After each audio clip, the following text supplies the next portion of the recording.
ഇപ്പോൾ ഇന്ത്യ എടുത്ത നടപടികൾ അതിനോട് പാകിസ്ഥാന്റെ പ്രതികരണം വരുന്നത്, പാകിസ്ഥാൻ പറയുന്നത് പാകിസ്ഥാൻ പൗരന്മാരായ ആരെങ്കിലും ഈ പഹൽഗാം ആക്രമണത്തിൽ ഉൾപ്പെട്ടിട്ടുണ്ട് എന്നുള്ളതിന് തെളിവൊന്നും ഇന്ത്യ നൽകിയിട്ടില്ല. അല്ലെങ്കിൽ പാകിസ്ഥാൻ കേന്ദ്രമായി പ്രവർത്തിക്കുന്ന ഏതെങ്കിലും ഒരു സംഘടനയുടെ പിന്തുണ ഈ ആക്രമണത്തിനുണ്ട് എന്നുള്ളതിന് തെളിവൊന്നും ഇന്ത്യ നൽകിയിട്ടില്ല. അത് നൽകാതെ വളരെ ഏകപക്ഷീയമായ ചില നടപടികൾ ഇന്ത്യ സ്വീകരിക്കുകയാണ്.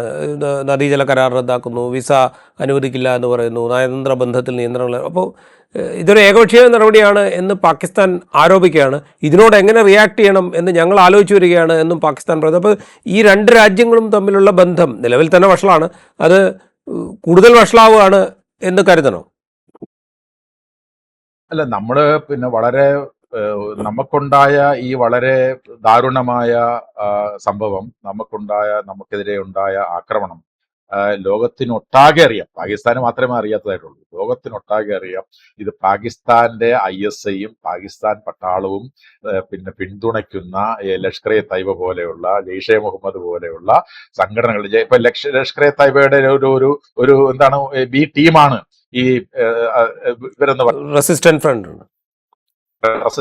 അത് എന്ന എല്ലാവരെയാണ്. അപ്പൊ നമ്മള് സ്വാഭാവികമായിട്ടും ഇപ്പോ തെളിവൊക്കെ അവർക്ക് കൊടുക്കും. പാകിസ്ഥാനിൽ നിന്നും കടന്നു കയറിയ ആളുകളാണ്, കാശ്മീരിൽ നിന്നും ഉൾപ്പെടെയുള്ള ലോക്കലായിട്ടുള്ള ആളുകൾ കൂടി പിന്തുണച്ചാണ് ഇത് നടത്തിയിരിക്കുന്നത് എന്നുള്ളതിന് ശക്തമായ തെളിവുകൾ ഇന്ത്യ ഗവൺമെന്റിന്റെ കയ്യിലുണ്ട്. തീർച്ചയായിട്ടും ഇന്ത്യ ഗവൺമെന്റ് അത് കൊടുക്കും. കാരണം ഇന്ത്യ ഗവൺമെന്റ് കൊടുക്കേണ്ടത് ഇന്ത്യ ഗവൺമെന്റിന്റെ ഉത്തരവാദിത്തമാണ്. കാരണം നമ്മൾ അതിശക്തമായ ഇപ്പൊ ഉദാഹരണത്തിന് സർജിക്കൽ സ്ട്രൈക്ക് പോലെയോ ബാലക്കോട്ട് നടത്തിയ കണക്കുള്ള ആക്രമണം നടത്തുന്നതിന് മുൻപോ നമ്മൾ അന്തർദേശീയ സമൂഹത്തെ ബോധ്യപ്പെടുത്തണമെങ്കിൽ പാകിസ്ഥാൻ ഉൾപ്പെടെയുള്ള ആളുകൾക്ക് അതിന്റെ തെളിവുകൾ കൈമാറണം. ഒഫീഷ്യലായിട്ടെങ്കിലും കൈമാറുകയും ലോകത്തിന്റെ മുമ്പിൽ അവതരിപ്പിക്കുകയും ചെയ്യണം. അങ്ങനെ ചെയ്യുമ്പോൾ മാത്രമാണ് നമുക്ക് അന്തർദേശീയ തലത്തിൽ നമ്മൾ നടത്തുന്ന ഈ കടന്നു കയറിയുള്ള ആക്രമണങ്ങൾ എന്തെങ്കിലും നടത്തിയാൽ അതിനുള്ള പിന്തുണ ലോക സമൂഹത്തിന്റെ കയ്യിൽ നിന്ന് ലഭിക്കും. നമുക്കറിയാം, ലോകത്ത് എല്ലാ രാജ്യങ്ങളും, അമേരിക്കയും ബ്രിട്ടനും ചൈനയും റഷ്യയും എല്ലാ രാജ്യങ്ങളും ഈ സംഭവത്തെ വിമർശിച്ചിട്ടുണ്ട്, കുറ്റപ്പെടുത്തിയിട്ടുണ്ട്, അതിൽ ദുഃഖം രേഖപ്പെടുത്തിയിട്ടുണ്ട്.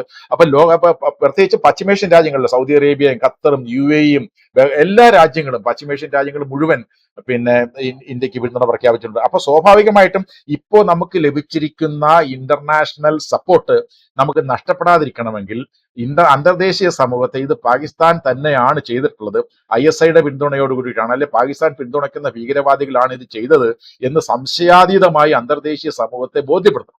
അങ്ങനെ ബോധ്യപ്പെടുത്തിയാൽ മാത്രമേ നമുക്ക് ഇപ്പോൾ ലഭിച്ചിരിക്കുന്ന ഈ മുൻകൈ നിലനിർത്തിക്കൊണ്ട് പോകാനായിട്ട് കഴിയുള്ളൂ. അപ്പൊ അതിനുള്ള ശ്രമം തീർച്ചയായിട്ടും ഇന്ത്യ ഗവൺമെന്റ് നടത്തും. കാരണം അതിനുള്ള തെളിവുകൾ ഇന്ത്യ ഗവൺമെന്റിന്റെ കയ്യിൽ ലഭിച്ചത് കൊണ്ടാണ് തീർച്ചയായിട്ടും ഇത്തരം നിലപാട്, അതായത് വളരെ കടുത്ത നിലപാടാണ് ഈ നദീജല കരാറ് മരവിപ്പിക്കാൻ എടുത്ത തീരുമാനം.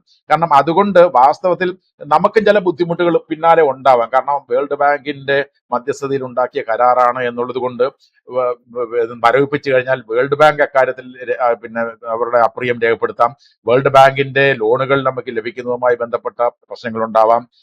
അതുപോലെ തന്നെ അന്തർദേശീയ കരാർ, ഇതൊരു അന്തർദേശീയ കരാറാണ്. അന്തർദേശീയ കരാറുകൾ അംഗീകരിക്കുന്നതിൽ, അന്തർദേശീയ കരാർ പാലിക്കുന്നതിൽ ഇന്ത്യയെ വിശ്വാസത്തിലെടുക്കാൻ കഴിയില്ല എന്നുള്ള പ്രചാരണം ഉണ്ടാവാം.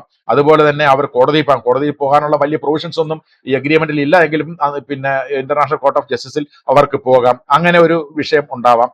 അപ്പൊ അങ്ങനെയൊക്കെയുള്ള നിരവധി പ്രശ്നങ്ങൾ അതിലൂടെ ഉണ്ടാവാം. പക്ഷെ ഉണ്ടാവാമെങ്കിൽ പോലും നമ്മൾ അത്രയും കടുത്ത നിലപാടിലേക്ക് വന്നത് നമ്മൾക്കുണ്ടായ ഈ വളരെ വലിയ പ്രയാസകരമായ ഈ ദുരന്തം ഉണ്ടായതിന്റെ പ്രതികരണം എന്ന നിലയ്ക്കാണ്. ബാക്കിയുള്ളതൊക്കെ സാധാരണഗതിയിൽ ഉണ്ടാകുന്ന ഡിപ്ലോമാറ്റിക് പേഴ്സണലിന്റെ എണ്ണം കുറയ്ക്കുക, തിരിച്ചു വിളിക്കുക, വിസ നിഷേധിക്കുക, ഈ മാതിരിയൊക്കെ ഉള്ളത് സാധാരണ ചെയ്യുന്ന കാര്യങ്ങളാണ്. പക്ഷെ അതിൽ നിന്ന് വ്യത്യസ്തമായി ഇപ്പോഴുണ്ടായിരിക്കുന്ന ഒരു സംഭവം എന്ന് പറയുന്നത് ഈ നദീജല കരാർ നിർത്തലാക്കാനുള്ള ശ്രമമാണ്. അപ്പൊ അത് ഉൾപ്പെടെയുള്ള കാര്യങ്ങൾ ഒരുപക്ഷെ ഇനി കൂടുതൽ നടപടിക്രമങ്ങളിലേക്ക് ഇന്ത്യ പൊയ്ക്കൂടാകുകയില്ല. കാരണം അതിനുള്ള ആലോചനകളും തീരുമാനങ്ങളും വളരെ അവധാനതയോട് കൂടിയിട്ട് എടുത്തുകൊണ്ട് മാത്രമേ മുന്നോട്ട് പോകാൻ കഴിയൂ.